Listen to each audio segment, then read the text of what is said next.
Hello everyone! We are pretty much eating this year with the DLC of Sonic Frontiers, and we recently got the reveal of the next classic Sonic game, Sonic Superstars, coming out this fall. And Knuckles. However, what's really important is the announcement of Sonic Superstars, and it made me decide to do something unique for my channel, discussing the timeline of the series. Now, there are tons of Sonic timeline videos out there, but this is just me throwing my hat in the ring, just because of the announcement of Sonic Superstars. Before I discuss my fan-made timeline, I want to set the main rules. Rule number 1, I will only be talking about classic Sonic games due to the subject matter of Superstars being announced. 2, I will discuss spin-offs if they introduce new characters into the lore, or have some sort of interesting value to them. Rule number 3, this timeline is just my headcanon and just an excuse to have some fun talking about these games. It's not endorsed by Sega. This is also me saying that I don't have control over your personal timelines, because in the end, it's just about having fun. Without further ado, let's start.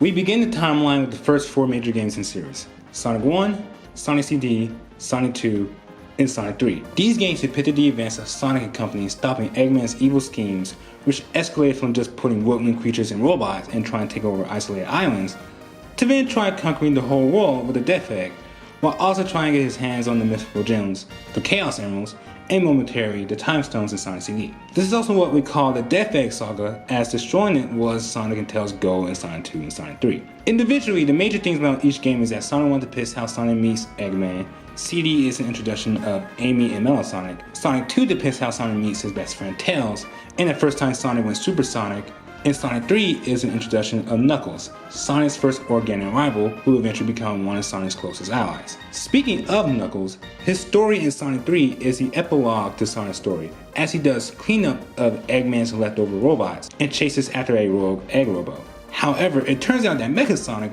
another robot doppelganger of Sonic, was a true villain of Knuckles' story, as he uses the Master Emerald to go super. Pretty much setting the trope of the final boss to have a transformation in the series, which will continue with Perfect Chaos and Sonic Adventure. So our timeline starts with the major games that were released on the Genesis and its add-on, the Sega CD. So let's move on to the Master System / Game Gear games and see how they fit in the timeline. First, we talk about the Handheld Sonic 1. This game is pretty much the portable version of the Genesis game, and it has the same story as its console counterpart. But this version has exclusive zones like Bridge Zone, Jungle Zone, and Skyface Zone. This game, if anything, is more of an extension to the story of Sonic 1, sort of similar to how Colors DS is an extension of Colors Wii story. This only just adds that Sonic went through more zones in this adventure, and my headcanon zone order is that Sonic went through Green Hill, Bridge, Marble, Spring Yard, Jungle, Labyrinth, Starlight, Scrap Brain, and Skybase, where the true final battle took place. So to me, this game is canon within the console game, so it will go right here alongside the Genesis game. Handheld Sonic 2 is more complicated. The story of this version of Sonic 2 is very different from its Genesis counterpart, where it's about Eggman holding Tails hostage in Crystal Egg, which is located on South Island, and is accessible via 6 Chaos Emeralds. Sonic ends up rescuing Tails and defeating Eggman at the end, but again, a very different story from the Genesis version. Now, I believe Sonic 2 and the Game Gear couldn't really take place before the console version because that version is how Sonic and Tails met, while the Game Gear port says they already know each other. However, it can't go right after its console counterpart because of Sonic 3, so it will make some sense for it to take place after the Genesis trilogy. However, we run into the problem I've been putting off for a while, which is the Robot Sonics. Logically, the progression of Sonic robots is this game Super Sonic, the console Sonic 2 Silver Sonic, Mecha Sonic, and Metal Sonic as stated by Naoto Oshima. I feel like this is true as Metal Sonic is the only robot that becomes a mainstay in the franchise and has the most sleek design out of the robots. However, my headcanon is that between the events of Sonic 1 and CD, Eggman made all those robots in that order, but he used them at different intervals. He used Metal Sonic and CD first because he had the most confidence in him. He used Silver Sonic and the Death Egg just to hold off Sonic because he has more trust in his Death Egg robot. Mecha Sonic was just tasked to prevent Sonic from getting on the Death Egg, which is why he destroyed the teleporter first in their fight. This time in Game Gear, Silver Sonic being used to hold off Sonic from reaching Crystal Egg. What's even crazy is that even the Archie comics, which is official media, actually supports the idea that Sonic 2 and the Game Gear taking place after the Genesis games. Not using Archie as a justification for this theory, just finding it interesting that I'm not the only one with that theory. So, with that hassle of the robotic doppelgangers out of the way, Sonic 2 on the Master System fits right here in the timeline. And with that being done, we can immediately put the next game, Sonic Chaos, another adventure released for the Master System and Game Gear, as a game that continues the timeline after Game Gear Sonic 2. The story in this game follows Eggman trying to sink South Island into the ocean, the same location as Handheld Sonic 2. Then, the next point in the timeline is Sonic Triple Trouble, which is the sequel to Chaos. This adventure has Sonic and Tails going against a trio of adversaries. Eggman, Knuckles turning in an antagonistic role, and introducing newcomer, a treasure hunter named Fang the Sniper, or Not the Weasel, whichever you prefer. This game is important since it's the debut of the character. Now, with the next two games, we're actually going to go backwards in time with Tails Sky Patrol, alongside Sonic Labyrinth being the games that take place between Sonic 3 and the handheld Sonic 2. Sky Patrol's manual states that Tails and Sonic went solo on their own adventures, and this game is about Tails fighting against Whitney Wishcart and the Wishcarters, while Labyrinth is about Eggman replacing Sonic's shoes that makes him really slow, and there's an escape Super Labyrinth on South Island, which, I kid you not, is the first iteration of Eggman Land. What is this plot? Officially, in the manuals of both this game and Tails Sky Patrol, these games actually take place alongside each other. I decided to place them here on the timeline before Handheld Sonic 2 because I like to think that the reason why Sonic and Tails went on solo adventures because they pretty much got done with what was pretty much the biggest epic event of their lives when destroying the Death Egg.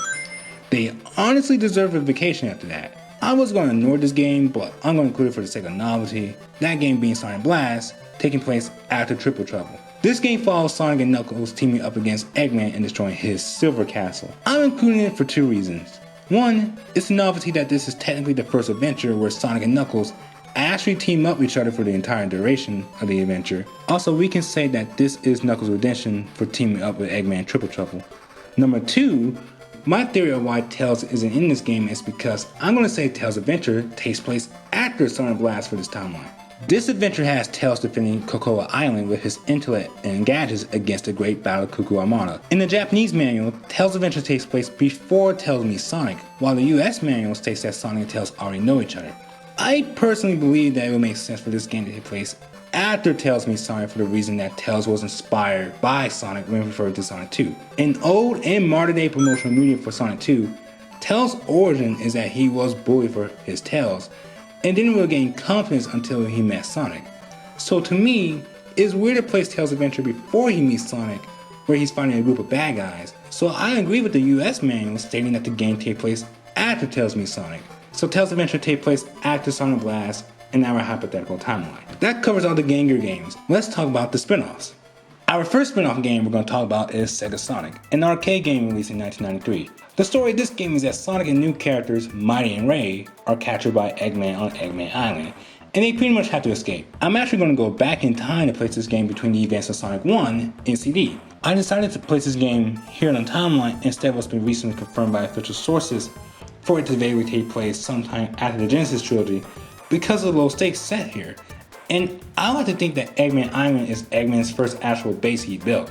It's just more fun to think that Eggman retreated back to his place after his defeat in Sonic 1 and just had bad luck that Sonic, Mighty, and Ray stumbled upon the island, even though he's the one to make it self-destruct. The next spin-off game we're going to talk about is a strange one, but it's Sonic Spinball. Its plot follows that Eggman has built his Vego Fortress, which is just a huge pinball defense base layer on Mount Mobius, and plans to roboticize more animals. Sonic, once again, takes it upon himself to destroy the roboticizer alongside the fortress and defeat Eggman once more.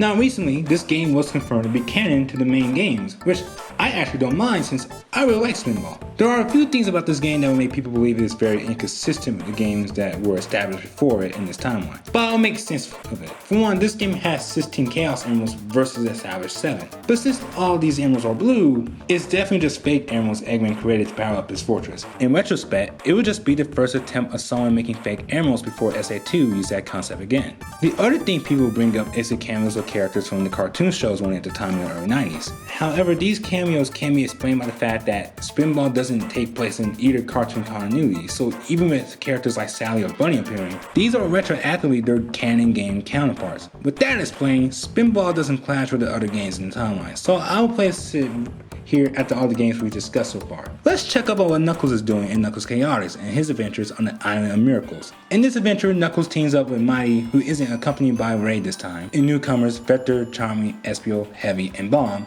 to defeat Eggman and Metal Sonic, who are after the island's Chaos Marines. This game actually sparks up debate whether or not it is a canon, so I would just say that I believe it's canon. People bring up this quote from Azuka about how the Chaotix are not the same in Heroes as they were in this game, but I honestly take that as they were reimagined for Heroes. Also, in the context of Heroes, the Chaotix actually do know Eggman and Knuckles, so this game has to happen. So with that being said, Knuckles Chaotix is canon, and the next game in our timeline taking place after Spinball. The game that follows afterwards is Sonic 3D Blast, the last Sonic game that was released on the Genesis. This game's story is Sonic rescuing the Flickies from Eggman's robots in the magical island, Flicky's Island.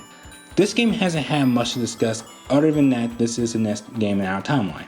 Even though this game is a racing spin-off, Sonic R is what follows next, which depicts Sonic and friends participating in a racing Grand Prix to collect the emeralds before Eggman and his gang of robots consisting of Metal Sonic, Tails Doll, Metal Knuckles, and Egg Robo. This game is canon by official sources, and it's important for the introduction of new villains, Tails Doll and Metal Knuckles. Finally, our last game in the timeline made back in the 90s is Sonic the Fighters. This story consists of a fighting tournament where the winning victor of a match will gain the Chaos Emerald from the loser, in which this game has 8 emeralds, a result of Eggman cloning you, so you have a clone to fight who probably had a clone emerald as well, but it really doesn't make sense. There's 8 Chaos Emeralds in this game for some odd reason, but it's still canon. By the way, this story happens because the Lunar Boss, a rocket that Tails built, only sees one person. Okay, this game is important because it's the introduction of Being the Dynamite and Bart the Polar Bear. Also, I put Fighters after Sonic R because of Amy. In Fighters, she was a much more capable person, like wielding her Pico Pico hammer against her opponents, while she needed a handicap in Sonic R. I just see that as a logical progression of her character. This is so far the last game in our timeline, but we need to discuss Classic Sonic and his future appearances, starting with Sonic Mania. This game is a celebration and tribute to the games of the 90s. This game is about Eggman and a new group of baddies called the Hardboiled Heavies, who are using the powers of a mystical object called the Phantom Ruby, which can transform dots into power and warp people to places. He's using it to take over Little Planet, and it's up to Sonic, Tails, and Knuckles to stop him. The true ending of the game depicts Sonic accidentally causing the Ruby to have a reaction to the emeralds, which summons a portal that teleports them back to Angel Island, which is where the Mania Plus portion of the story, or Encore mode, begins. This is just an epilogue where Sonic, Tails, and Knuckles now team up with Mighty and Ray to put extra effort to get rid of the Ruby. Since Mania is usually treated as a lost Sega Saturn game, I would put it between Sonic 3D Blast and Sonic R. However, we will come back to the subject of Mania in due time. But it's time for us to talk about Sonic Generations. This game is a time-traveling crossover adventure between Classic Sonic, the Sonic of old, and Modern Sonic, the present Sonic. At the end of the game, Classic Sonic and Tails both return to their timeline. So, where does this game take place in the timeline in Classic Sonic's perspective? In the story of Generations, while Classic Sonic does start off at Green Hill, implying that this could be the start of Sonic 1, it's more ambiguous when you think about it. I said this because Sonic knows who Tails and Robotnik are, so we can just say that Classic Sonic was just hanging out on South Island. This will also mean at the very least, the entire Death Egg saga happened as Sonic and Tails wouldn't go different ways between Sonic 2 and 3. So for this timeline, Classic Sonic's perspective of Generations fits at the end of the Genesis games, but before the Saturn games, putting it between Sonic 3D Blast and Sonic Mania. What will be important to talk about next is the modern mainline Sonic game released in 2017, Sonic Forces. Classic Sonic, from Generations, arrives in forces to help his modern counterpart to help end the war against Eggman and Infinite, who is using the amped-up power of the Phantom Ruby. After the war ended, Classic Sonic went back to his world. Somehow. So, this is where we go back to the subject of Generations and Mania. I have been saving this whole Mania debate for this part of the video since there's a huge debate amongst fans talking about the inconsistencies between Mania and Forces for the former to be considered canon to modern Sonic's past, which is what official sources have stated recently. On the contrary to most fans, I have no problem and actually prefer Mania being canon to modern Sonic's timeline. Now, this is all headcanon, so just hear me out on this. This is just my pitch on how we can make this make sense. So let's start with Generations since that's where the debate starts. Majority of people believe that Classic Sonic time traveling to the future causes a split timeline. That is something I agree with. However, people also believe that Mania only exists because of Generations. That is something I don't agree with. What essentially happened is that Generations interrupted the timeline before Mania spot in it, causing an alternate timeline where the only key difference is that Sonic and Tails and Eggman know their future counterparts. This timeline will still continue on with Mania in the games that follow regardless. However, what it would change is the outcome of Mania. My theory is that since Mania takes place after Generations in what I would call the Generations timeline, the results of the Eggman tampering with time still has an effect on this timeline. So at the end of Mania, instead of teleporting back to Angel Island where Mania Plus will occur as intended in the original/modern timeline, the Phantom Ruby detected a rift in time caused by the effects of the time meter in Generations that allowed it and Sonic to time travel to modern Sonic's time period. Once the war in Forces was over, Classic Sonic was teleported back to his time period, which is where Mania Adventures occurs in the place on Encore mode. This makes sense to me when you consider how different the beginnings of Encore mode and Adventures are. In Mania Plus, Sonic returns to Angel Island with the Phantom Ruby with him, while Mania Adventures has Sonic continuing waving goodbye from the end of Forces with no Ruby intact. On the surface level, Plus has more connections to Mania, while Adventures has more connections to Forces. There are a few loose ends to clear up, like the status of Mighty and Ray in both Plus and Adventures, and the modern cast seemingly forgetting about the Phantom Ruby. In Mania Plus, Mighty and Ray were captured by Eggman, while in Adventures, they weren't, with the story now that Ray was looking for Mighty. So how could the events of these two be so different between timelines? Well, in the original timeline, Eggman had to capture them between the events of Mania and Encore mode because of two things. One, he detected the energy of the Ruby possibly going to Angel Island since it had a strong reaction and already made plans to go there.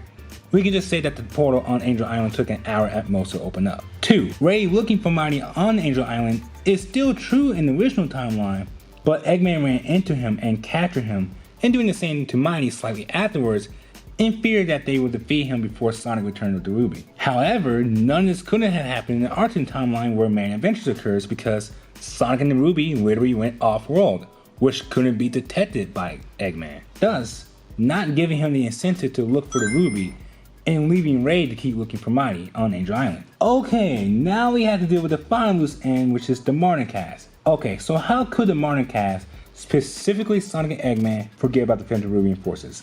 With Sonic, it's a stretch what I'm about to say, I admit, but he probably slightly forgot about it. Now, I don't want to paint Sonic as a forgetful guy, and I don't want to use a plot point of him forgetting about Green Hill and Generations as an argument, but I will say this. How the Ruby was used in Mania is so different how it was used in Forces, where in the latter it causes illusions, messes with your mind, makes universes, and it being fused with Infinite. There was really no point for Sonic to pretty much bring up the events of Mania. Ruby had been amplified and has new powers where it's really not the same Ruby and Mania in terms of scale. Now, Eggman on the other hand, honestly makes the most sense. Okay, so recently in Frontiers, IDW has been confirmed to be canon to the games.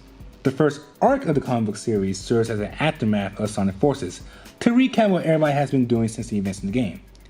Everybody including Eggman. In his first appearances in the comic, he has become Mr. Tinker. Why did he become Mr. Tinker?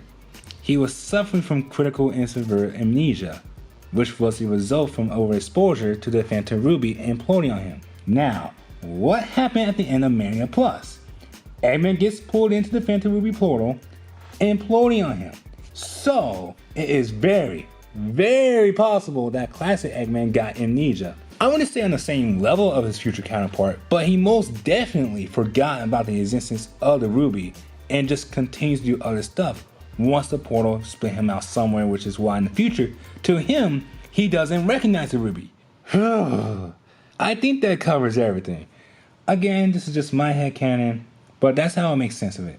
So, with that being said, Mania to Mania Plus take place in the original timeline, while in the Generations timeline, Classic Sonic's viewpoint Generations, Mania, Classic Sonic's viewpoint Forces, and Mania Adventures take place in that order. At this point, we are going forward with the original timeline, as the Generations timeline is relevant right now. So, in the original timeline, after Sonic the Fighters, we have the two IDW Classic Sonic comic specials. These two comic specials were made for the 30th anniversaries. The first one for Sonic 2021, and the second one for Tails in 2022. These specials feature a lot of veteran Sonic characters like the Hoonigans in the first special, and the Rich Carters in the second one, along some slice-of-life stories. Needless to say, these stories follow in that narrow timeline. We do also have the upcoming IDW Classic Emmy special coming up, so that will go right here too. Now we have the recently announced Sonic Superstars. Obviously, this is the latest point in the timeline where Sonic, Tails, Knuckles, and Amy are on the North Star Islands to defeat Eggman, who is now accompanied by Fang and new character Trip. Since we don't know much about the story in the game itself, I can't go into further details about this game. it is also a good time to stop right here. That's my timeline to Classic Sonic series. It was honestly challenging, but was fun to come up with theories of how these games fit into a certain chronology. Again, this is just my personal headcanon of the timeline, and you're free to make up your own. Heck, you can discuss your own personal timeline down in the comment section below. Well, that's it for today. Thank you guys so much for watching. I'll see you next time. See, I was considering putting Mean Bean Machine in this timeline, but two reasons prevented me from doing so. One, it's obviously set in the Adventures of Sonic the Hedgehog universe. Two, Robotnik was an absolute pro at Puyo Puyo. Now look at him in Mania. Can't have that inconsistency in this timeline.